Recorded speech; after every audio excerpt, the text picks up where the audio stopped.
Eu confesso à Igreja de Madureira, a todos aqui, que apesar de ser a 9ª vez que estou sendo apresentado em uma nova igreja, um novo distrito, a expectativa não diminuiu. Alguns que me conhecem e que possivelmente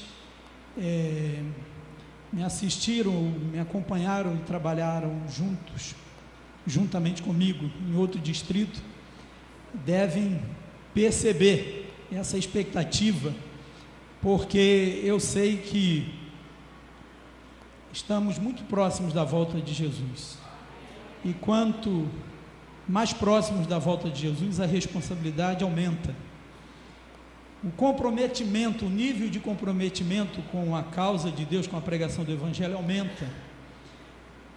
E além disso, tem o histórico desta igreja, por onde passaram grandes homens e mulheres de Deus, grandes pastores.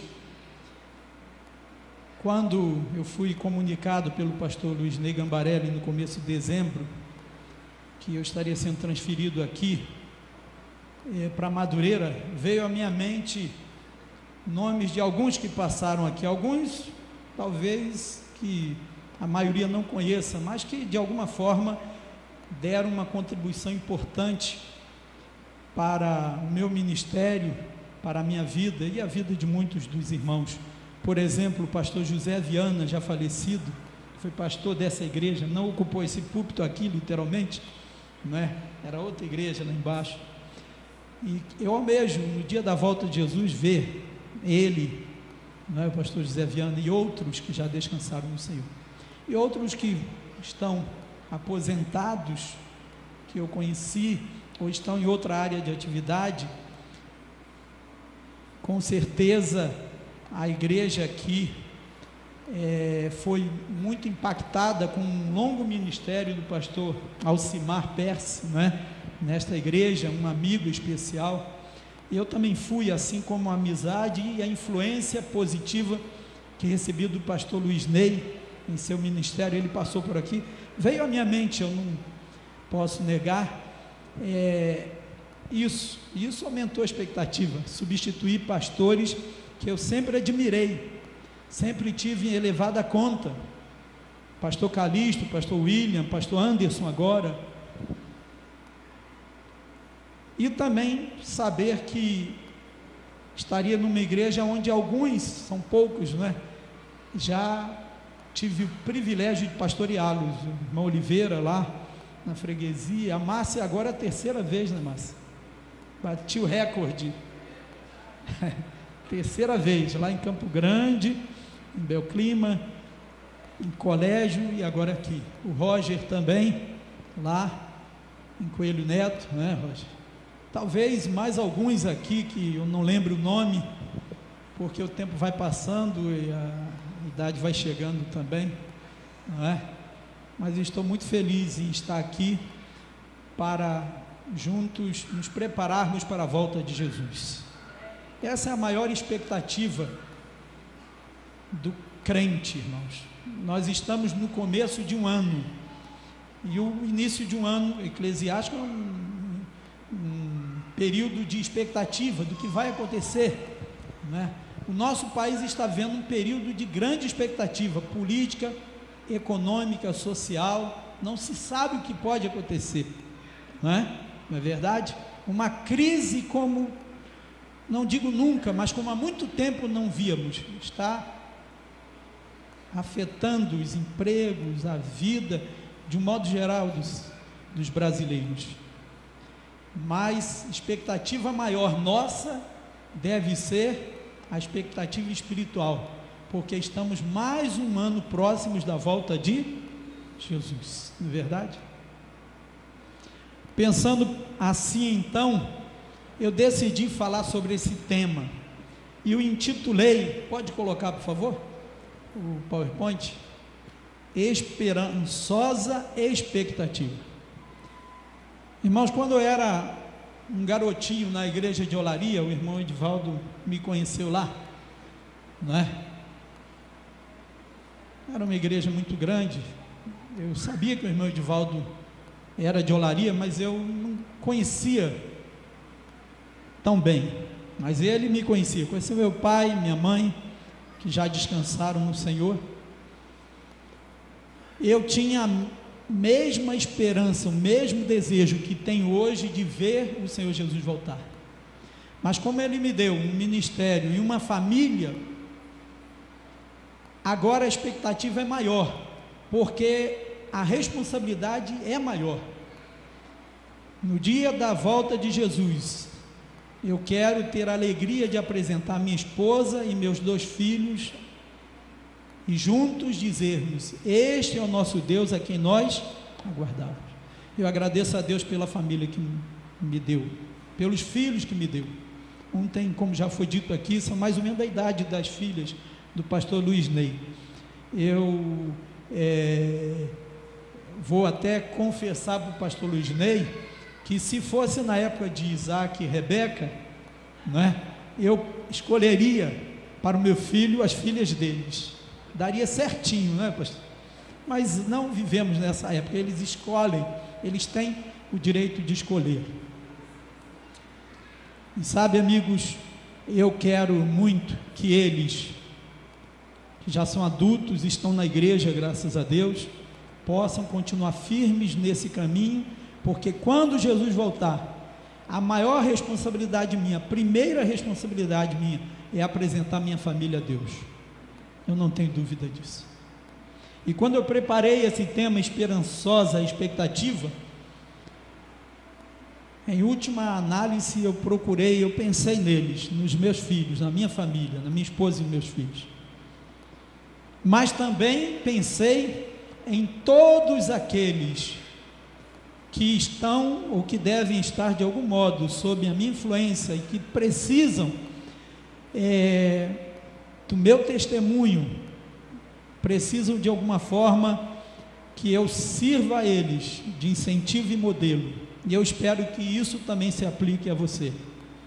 Primeiro sua família e depois todos aqueles que estão no círculo da sua influência, para que essa esperançosa expectativa de ver os nossos queridos, os nossos amigos em pé quando Jesus voltar, possa se concretizar em breve. Amém, irmãos? E eu me inspirei para dar esse título numa citação de Ellen White, que aparece aí na tela. Pode passar? No livro Conselhos aos Professores, Pais e Estudantes, na página 479, parágrafo 3, quando ela diz assim: Deus deseja que todos nos achemos em posição de esperançosa expectativa. Esperançosa expectativa. Não é aquela expectativa ociosa expectativa, nem é aquela ansiosa expectativa. A ansiedade, por exemplo, de uma noiva com a chegada do casamento, não é a ansiedade do estudante diante do resultado do vestibular. Eu me lembro a ansiedade que meu filho tinha no dia que saiu o resultado para a medicina, e ele passou, ele ficou muito feliz. Quem não ficaria, não é? Mas não é esse tipo de ansiedade que a pessoa tem quando um evento importante, que vai definir a sua vida, o seu futuro, acontece. Não é a ansiedade que eu confesso para você, minha esposa, que eu diga, sabe, que eu tive, principalmente de ontem para hoje, não é? Por assumir um novo distrito. Não, é uma expectativa diferente. Não é uma ansiedade, é uma esperançosa expectativa. E essa esperançosa expectativa é apresentada de uma maneira muito bonita em toda a Bíblia, mas de um modo muito especial por Paulo, no livro, na epístola a Tito, capítulo 2, verso 13. Vocês conhecem esse texto. Tito, capítulo 2, verso 13.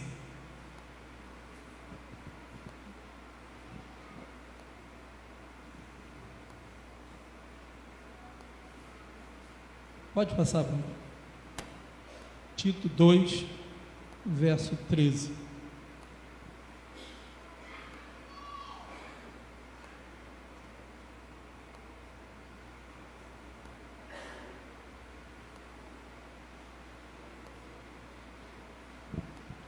Aguardando a bem-aventurada esperança e o aparecimento da glória do grande Deus e nosso Salvador, Jesus Cristo. Aguardando, esperando, com expectativa. O que estamos aguardando, irmãos? A bem-aventurada esperança. Há uma outra tradução que diz a bendita, abençoada esperança, que é o aparecimento de Jesus Cristo, o nosso Salvador. Amém? Nós sabemos, amigos, pode passar, que nos aproximamos do grande dia da segunda vinda de Jesus. Nós sabemos disso, nós ansiamos isso. Não podemos suportar por muito tempo mais este mundo cheio de pecado, com tanto sofrimento e dor. Mas nós não sabemos, embora saibamos que Ele vai voltar, nós não sabemos o que? Nem o dia, nem a hora da sua vinda. Ellen White, em uma citação, em um dos seus livros, na verdade é uma meditação matinal, chamada Para Conhecê-lo, eu retirei dali, ela diz o seguinte sobre esse assunto, pode passar. Não sabemos o tempo exato em que nosso Senhor será revelado nas nuvens do céu, mas disse-nos Ele que nossa única segurança está na constante prontidão, uma atitude de vigilância e o quê? Expectativa. E ela completa dizendo: quer tenhamos à nossa frente 1 ano, ou 5, ou 10, devemos ser hoje fiéis ao nosso legado, devemos cumprir os deveres de cada dia, tão fielmente como se fosse esse nosso último dia. Eu gostaria de que você encarasse o ano de 2016 assim. Deus quer que nós olhemos para o ano de 2016 assim, como se fosse o último ano talvez, e o dia de hoje como se fosse o último dia da nossa vida. Devemos cumprir os deveres de cada dia tão fielmente como se fosse esse nosso último dia, até porque nós não sabemos quando Jesus vai voltar. Se soubéssemos, não encararíamos assim. E alguém então vai ou pode perguntar: por que Deus não nos revelou o dia da volta de Jesus? Por que Deus não nos revelou? O texto seguinte que eu vou ler, no livro Eventos Finais, que eu recomendo que todo adventista deva ler, refletir. Nós estamos vivendo nos últimos dias, diante de nós estão, irmãos e amigos, os eventos que terminarão a história nesta terra. E nesse livro Ellen White apresenta uma das razões porque Deus não revelou o dia da volta de Jesus. Ela diz ali, na página 33, parágrafo 3, o Senhor ocultou isso prudentemente de nós, para que sempre estejamos no estado de quê? Expectativa e de preparação para o segundo aparecimento de nosso Senhor Jesus Cristo nas nuvens do céu. Vejam o motivo especial que aparece aí de novo, em itálico, e parte também sublinhado, para que sempre estejamos em quê? Num estado de expectativa e de preparação. Eu pergunto, o que é um estado de expectativa e preparação? Não é uma boa pergunta a ser feita? O que é um estado de expectativa e preparação? Eu fui então ao dicionário e encontrei em um deles uma definição que chamou a minha atenção. Expectativa é o estado ou qualidade de esperar algo ou alguma coisa que seja viável ou provável que aconteça. E agora, a segunda parte, vejam, um grande desejo ou ânsia por receber uma notícia ou presenciar um acontecimento que seja benéfico ou próspero. Então já vimos um dos significados da palavra expectativa. Mas a palavra expectativa vem do latim expectare, que também é utilizada para designar a condição de alguém que tem esperança em algo que foi baseado em promessas ou visibilidade de se tornar realidade. Então, nós podemos crer, esperar, ter essa expectativa, porque ela se baseia não, como diz o dicionário, em algo viável, provável, mas porque existem promessas confiáveis, seguras, de que isso vai se tornar realidade. A outra palavra, preparação, porque é uma condição de expectativa e preparação, é um sinônimo feminino no latim para paratione, é o ato ou efeito de preparar ou de se preparar. Então, a definição que poderíamos dar a isso que Ellen White diz que é um estado de expectativa e preparação seria esse. Pode passar. O estado de expectativa e preparação é ter esperança em algo que está baseado em promessas e se preparar devidamente para o acontecimento esperado ou prometido. Com base nessa definição, eu pergunto: você está preparado? Ou você pelo menos está se preparando porque você deseja realmente Jesus voltar e sabe que algumas condições têm que ser preenchidas nesse preparo?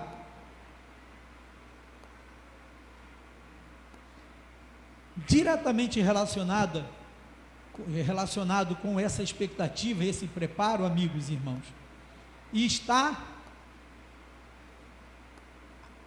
o tipo de atitude que nós temos diante dessa expectativa, diretamente relacionado com o preparo para a volta de Jesus, ou não, o preparo ou não para a volta de Jesus, está uma tensão entre, pode passar, uma ociosa expectativa e uma ativa, pode passar, expectativa.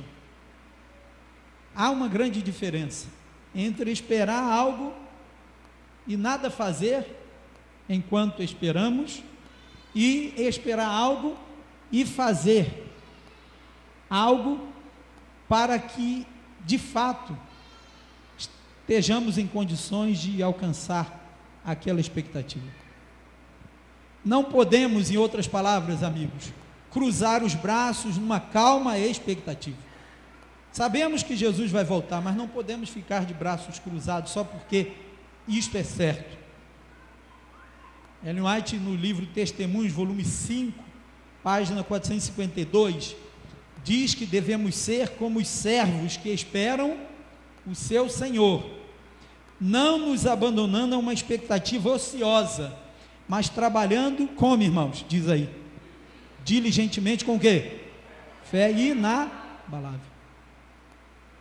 E ela conclui dizendo que não é tempo de ocuparmos a mente com coisas de menor importância. Fiquei refletindo sobre isso. Quais são as coisas de menor importância que estamos ocupando a mente e que estão nos impedindo de trabalhar diligentemente com fé inabalável? Será que preocupação com o que foi dito ou que alguém disse, não é? Com alguma situação específica está atrapalhando, ocupando a minha mente? Será que preocupação com as coisas materiais, com as coisas deste mundo estão impedindo de eu trabalhar diligentemente? Talvez nós, sem perceber, estejamos como aquele homem rico da parábola que Deus abençoou, enchendo os seus celeiros, cada vez mais cheios.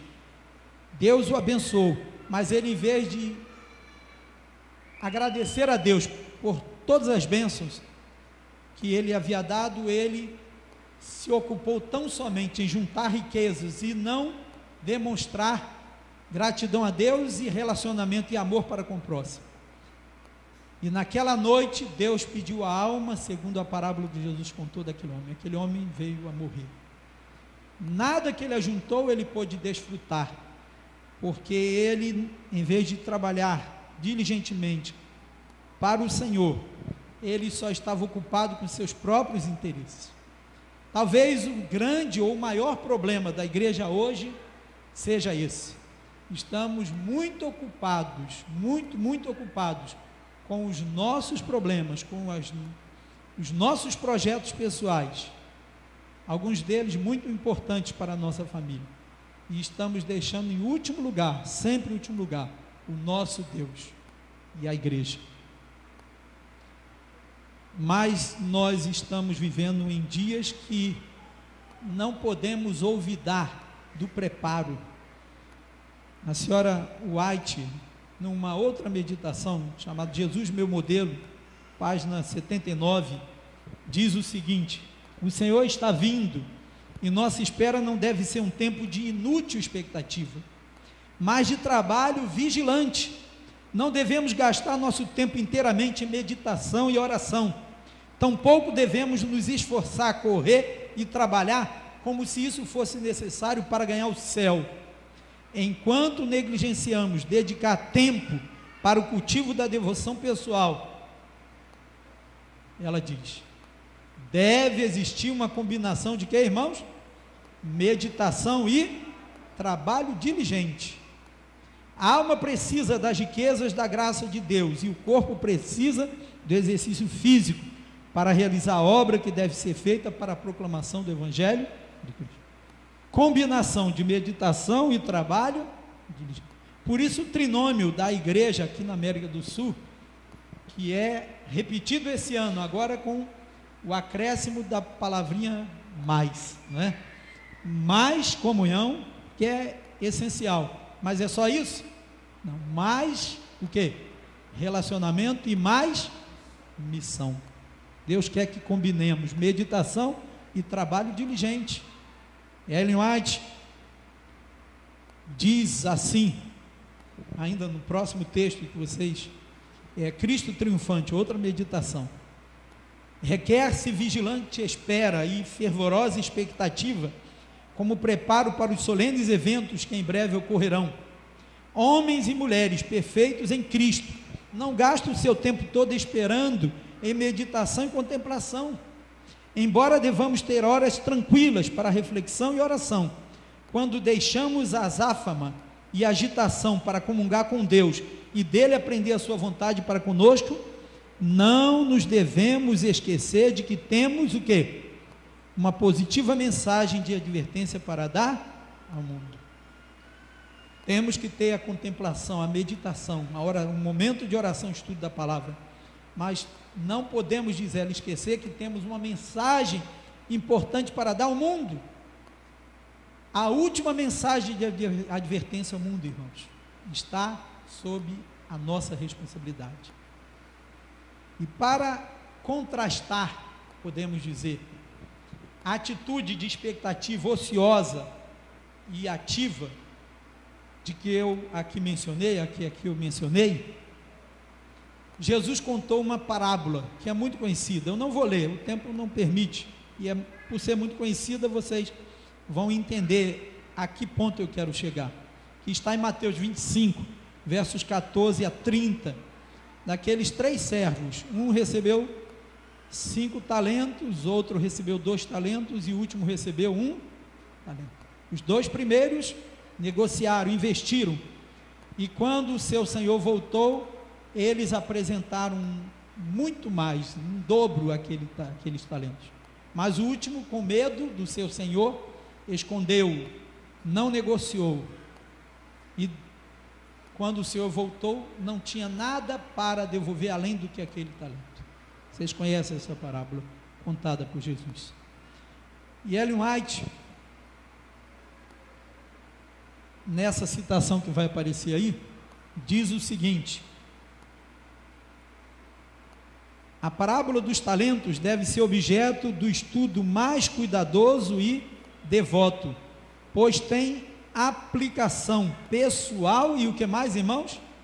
Individual, a todo homem, mulher e criança que possui as faculdades do raciocínio. Vejam, ela abrange todos, não é só os adultos, a todo homem, mulher e criança. Os jovens, então, estão também inclusos aí.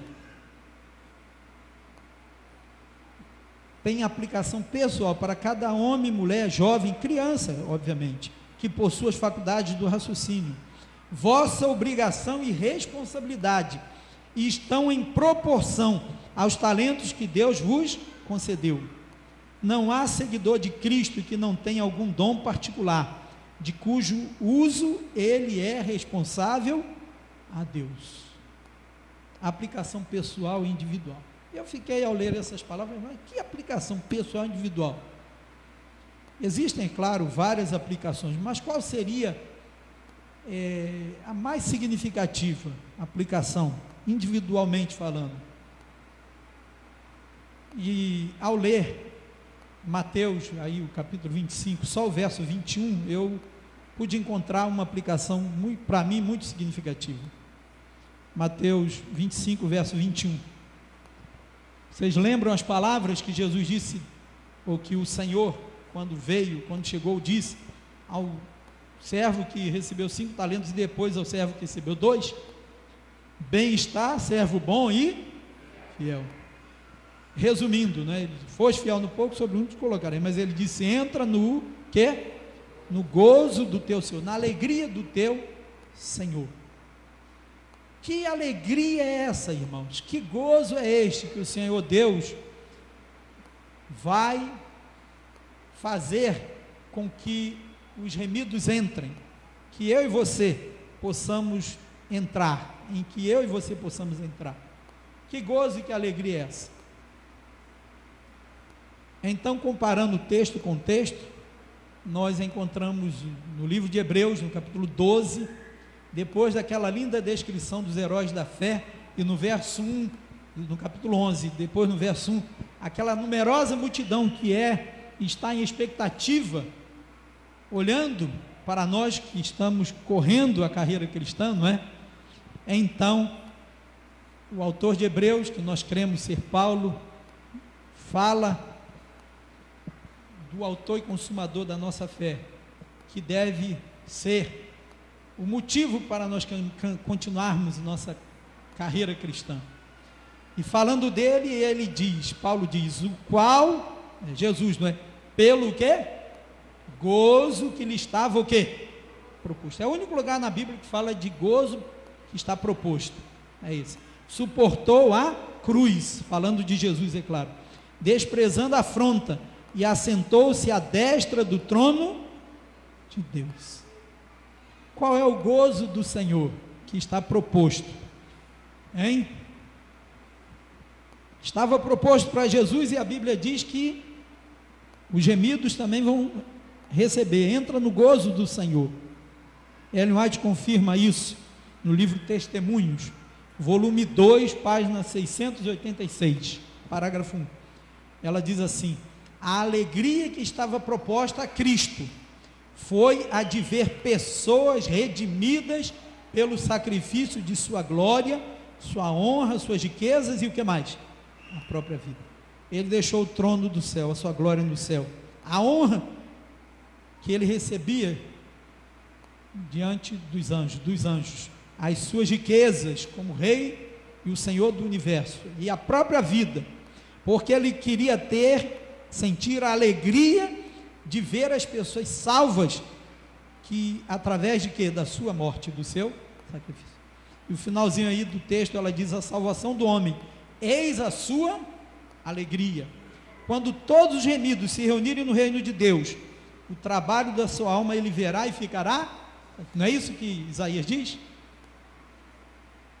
É essa alegria, essa satisfação que Jesus sentiu ao morrer na cruz, que o fez avançar, não desistir.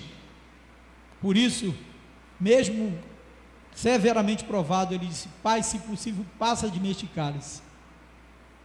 Mas logo depois ele disse: não seja como eu quero, mas como tu queres. E por que ele pôde dizer isso? Porque ele pôde contemplar os milhares de remidos. A alegria, o gozo dele é esse. Então, por isso, Ellen White, em uma outra citação, na meditação Cuidado de Deus,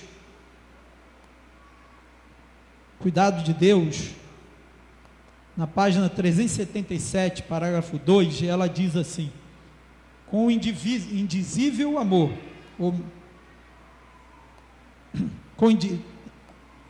Cuidado de Deus, 377, parágrafo 2, com indizível amor, Jesus dá as boas-vindas a seus fiéis, para o gozo do teu Senhor. O gozo do Salvador consiste em que, irmãos? Em ver no reino de glória, o quem? As almas que foram salvas por sua agonia e humilhação. E os remidos serão participantes de sua alegria, vendo eles, entre os bem-aventurados, os que foram ganhos para Cristo, por meio de suas orações, trabalhos e sacrifícios de amor. Ano passado, eu estive visitando, fui lá pregar, no aniversário, o mês todo, o aniversário da Igreja de Boa Esperança. Foi um grupinho, que no período que trabalhei ali, em Nova Iguaçu, no distrito de Miguel Couto, foi aberto uma igreja. Alguns irmãos de Nova Iguaçu, e algumas famílias de Nova Iguaçu, algumas famílias de Miguel Couto se uniram, família Baeço, não é? Irmão João Baeço, já falecido, e alguns outros mais ali, o irmão Edivaldo também, que é o genro dele, assim até hoje, né? Daquela igreja, abriram um grupinho ali, e eu fiquei muito feliz, ver ali muitas pessoas que eu pude batizar naqueles 2, 3 anos, eu fiquei 4 anos ali, mas o grupo foi aberto depois, e estava comemorando 25 anos da igreja, mas eu encontrei ali uma irmã chamada Luísa, irmã Luísa, ela por muitos anos frequentou aquela igreja, e eu tive a oportunidade, a alegria de dar estudos bíblicos para ela. Nem sempre o pastor consegue fazer isso, e ela decidiu e foi batizada, e eu fiquei feliz porque seus filhos estão na igreja, e várias pessoas ali foram batizadas por intermédio do testemunho e influência daquela mulher. Ela nem está mais lá, mas naquela noite, era noite de semana, chovendo, não é? Ela veio lá de Mangueira, lá para dentro de Nova Iguaçu, nem sei direito onde é, para me ver, não é? E para participar daquela semana especial de aniversário da igreja. Essa alegria que eu senti, a Ellen White, a serva do Senhor, diz que nós vamos poder sentir, não é? Porque nós vamos ver essas pessoas que foram ganhas para Jesus por meio, primeiro, de quê? Das nossas orações, depois dos nossos trabalhos e sacrifícios de amor. Eu pergunto, você não deseja sentir esse gozo, essa alegria quando Jesus voltar? Experimentar isso, ver aquelas pessoas que de alguma forma você ajudou ou cooperou para que elas pudessem tomar a sua decisão, ganhas para Cristo, pelo menos por meio das suas orações, você saber que orou por essas pessoas? Então aqui eu lanço o desafio, fazer do ano de 2016 um ano de mais oração, mais poder, é resultado de quê? Mais oração, mais poder, mais oração, mais poder. Não é assim que nós dizemos? Pouca oração, pouco poder. Há um projeto, inclusive, da Associação Geral, de orarmos às 7 horas da manhã, às 7 da noite, 7 dias por semana. É o projeto 7, 7, 7. Orar e interceder por aquelas pessoas que precisam entregar seu coração e sua vida a Jesus. E essa alegria nós podemos sentir, irmãos. Ainda há tempo de você se preparar para sentir essa alegria, porque preparar para a volta de Jesus é também se preparar para o gozo do Senhor, amém? E ela conclui esse pensamento, na próximo slide, dizendo assim: reunindo-se eles em redor do grande trono branco, indizível júbilo lhes encherá o coração, ao contemplarem os que ganharam para Cristo, e verem que um ganhou a outros, e estes ainda outros, todos trazidos para o porto de descanso, para ali deporem sua coroa aos pés de Jesus e louvá-lo pelos séculos intérminos da eternidade. Amém? Será maravilhoso experimentar essa alegria, esse júbilo, este que é chamado gozo do Senhor. Mas, no livro Filhos e Filhas de Deus, também uma meditação, Ellen White conclui esse assunto, sobre esse gozo, essa alegria, é o último texto que eu vou ler sobre esse assunto, quando ela diz assim: quando no dia do julgamento final for dada a recompensa a cada um segundo as suas obras, é seu privilégio ver pessoas redimidas, para as quais foram instrumento de ajuda, chegarem a vocês e dizerem: vocês me ergueram do desânimo, e o mestre lhes dirá: muito bem, servo bom e fiel, entra no gozo do teu Senhor. Que a maior alegria vai ser essa, encontrarmos além, é claro, de encontrarmos a Jesus, que é a indizível alegria, vermos alguém que com uma palavra que demos de ânimo, esperança, essa pessoa se fortaleceu e não se afastou dos caminhos do Senhor. Então, isso pode ser não só com aquela pessoa que buscamos, que está fora da igreja, mas também com aquela ovelhinha, aquele irmão que precisa de encorajamento, na palavra de amor, que está fraco na fé. Deus nos chama para isso, nesse ano, Deus nos tem chamado para isso.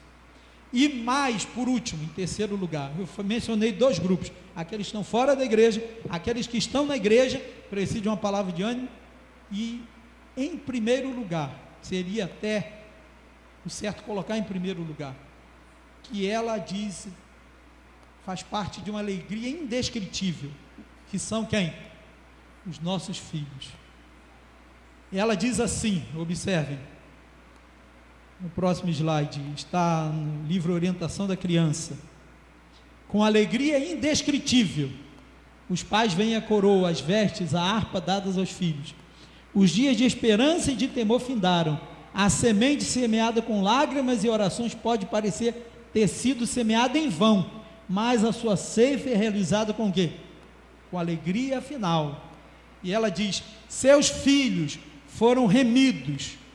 Pais, mães, as vozes de vossos filhos avolumarão o canto de alegria naquele dia? Ela pergunta. Será? De que valerá, de que adiantará ter ganho o mundo, centenas e milhares de pessoas, se não ganharmos os nossos filhos? Eu já tive a alegria de batizar, pelos meus cálculos, cerca de 1.500 pessoas, mas eu creio que ter batizado os meus 2 filhos foi aquilo que produziu maior alegria para mim. E a maior alegria que nós vamos sentir como pais vai ser ver os nossos filhos no céu. Esse vai ser parte do gozo do Senhor.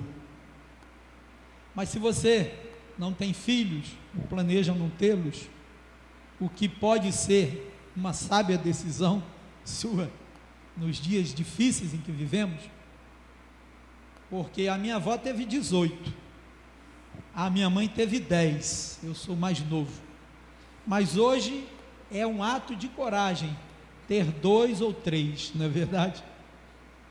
Ela diz que muitas vezes nós colocamos filhos no mundo fazendo fileira para Satanás, não é verdade? E quando ela fala isso, eu penso que ela imaginou o dia da volta de Jesus, quando muitos vão ver os seus filhos perdidos, e eu não quero isso para mim e para minha família. Mas se você não teve, não tem planos de ter, você tem diante de Deus um desafio, aceitar um desafio. Deus tem um desafio para você e para mim. No livro Conselhos sobre a Escola Sabatina, ela diz assim: que todos façam o melhor, é o próximo slide, que todos façam o melhor que lhes for possível, no sentido de trabalhar pela salvação de quem, irmãos? Das crianças e jovens, pois em breve ouvirão com alegria as palavras de Jesus: bem está, servo bom e fiel, entra no gozo do teu Senhor. E ela conclui perguntando: que é esse gozo? E ela mesma responde: no livro Conselho sobre a Escola Sabatina, é contemplar os santos redimidos, salvos por seu intermédio, mediante o sangue de Jesus. Esse é um conselho dado para os professores da Escola Sabatina, mas que se aplica a todos nós, trabalharmos pela salvação das crianças e jovens. É no clube de desbravadores, é no departamento infantil, no departamento de adolescentes, em cada área em que possamos alcançar as crianças e jovens. E a igreja, especialmente aqui na América do Sul, está preocupada com a salvação das crianças e jovens, principalmente. Por isso estabeleceu como meta buscar meios de alcançar a juventude, que parece não tem sido tocada em algumas vezes, ou como deveria, pela mensagem de que Jesus está muito perto de voltar.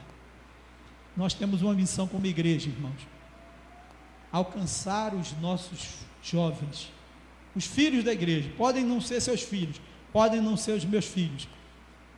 Como o pastor Luiz Ney falou, Deus nos tem chamado para pastorear as criancinhas da igreja também, os jovens da igreja. Eles são alvo especial do amor de Deus, de Jesus. E se nós queremos ouvir as palavras bem-estar, servo bom e fiel, entra no gozo do Senhor. O gozo é esse: preparar essas crianças e jovens para a volta de Jesus. Eu concluo terminando com o último pensamento. Diz Ellen White no livro Conselhos sobre Mordomia: que satisfação terão todos os ceifeiros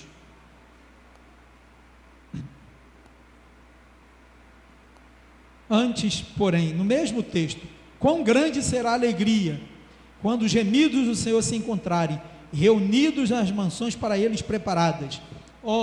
Que regozijo para todos os que têm sido imparciais, desinteressados cooperadores de Deus em levar avante a sua obra na terra.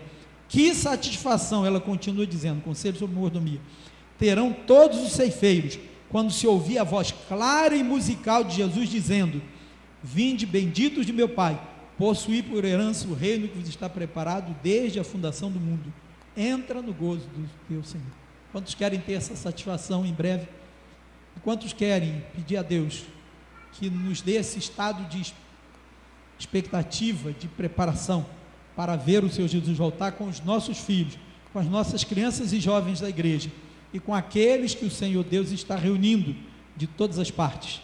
Amém. Deus nos dê essa graça. O meu desejo é oração.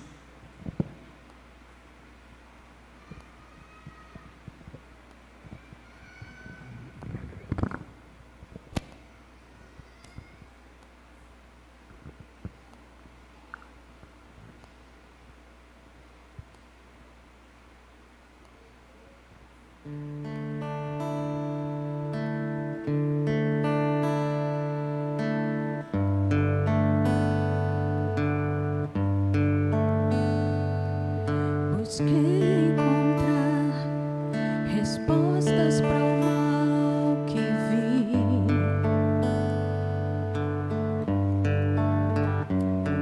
Busquei soluções para tantas desilusões.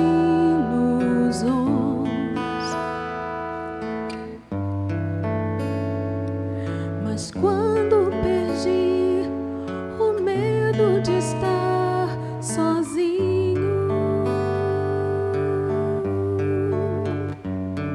olhei para trás e vi que não volta mais o tempo. Se as ondas não cessam e o sonho acabou, não vou mais chorar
de ver Jesus voltar.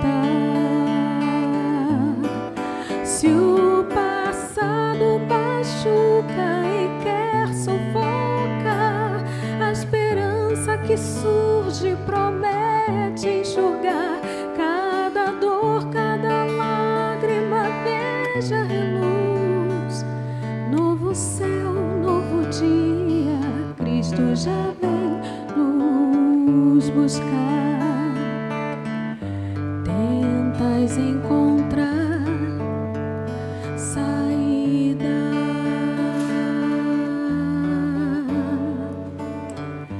a mão de Cristo vai te segurar.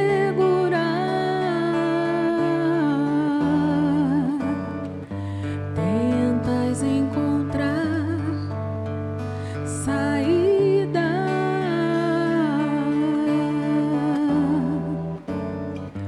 a mão de Cristo vai te segurar. Se o passado machuca e quer sufocar, a esperança que surge promete enxugar cada dor, cada lágrima. Veja reluz, novo céu, novo dia, Cristo já vem. Se o passado machuca e quer sufocar, a esperança que surge promete enxugar cada dor, cada lágrima. Veja reluz, novo céu, novo dia, Cristo já vem nos buscar.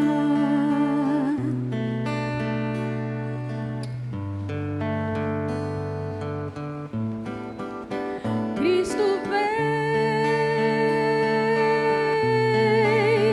Ele vem, Cristo vem,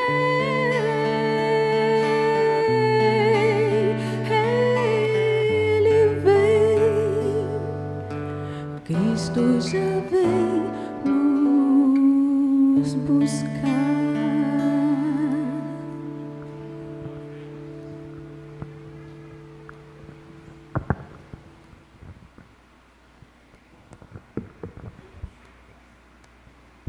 Querido Deus, nós saímos daqui da tua casa nesta manhã com uma convicção ainda mais fortalecida de que em breve Jesus virá para nos buscar.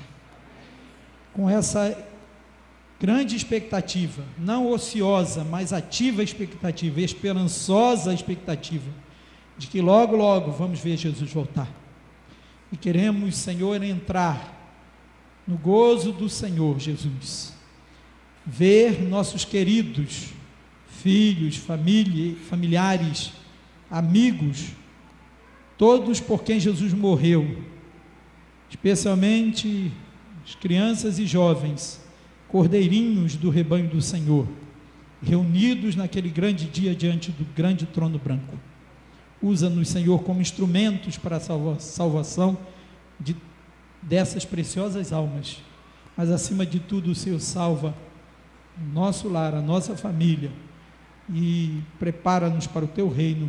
É o que te pedimos em nome e por amor de Jesus. Amém.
sou.